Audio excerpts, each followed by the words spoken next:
A Liberal MP says HS beating Royal Commission 1T bring closure for victims of the big banks.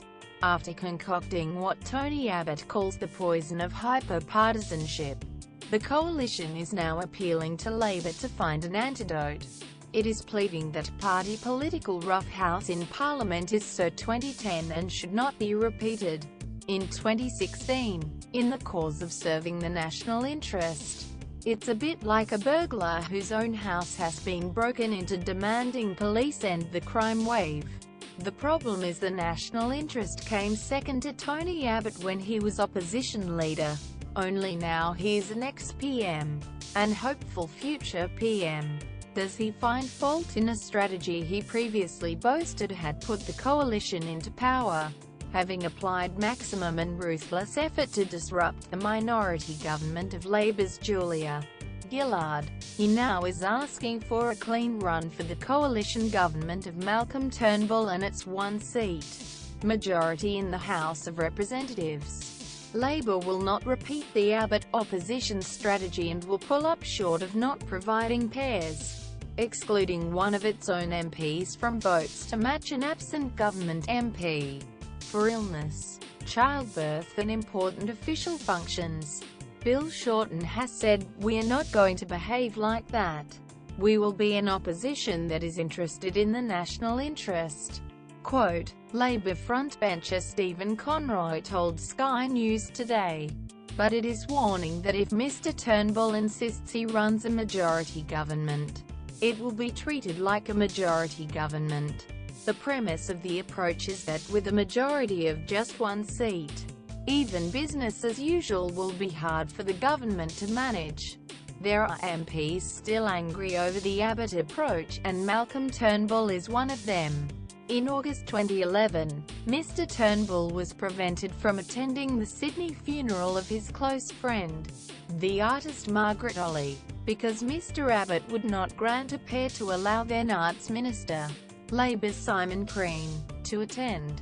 The opposition's shadow Arts Minister, George Brandis, who barely knew Ms Olley, could go because he was in the Senate where the coalition could enforce pairing limits.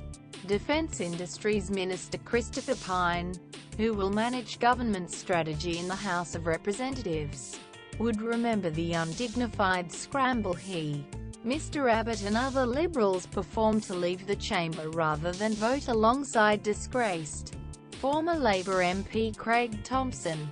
There have been various confessions of regret since then. Last October, former Treasurer Joe Hockey used his farewell speech to Parliament to recant on his rejection of policies Labour had championed. Negative gearing should be skewed towards new housing so that there is an incentive to add to the housing stock, rather than an incentive to speculate on existing property.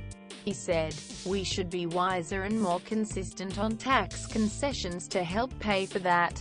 In particular, tax concessions on superannuation should be carefully pared back." Stephen Conroy today said, Joe Hockey campaigned the length and breadth of this country against building the national broadband network. Then in his final speech to Parliament he goes, "Thank God Labour started the national broadband network. You had an opposition that had taken hyper-political partisanship to an extreme.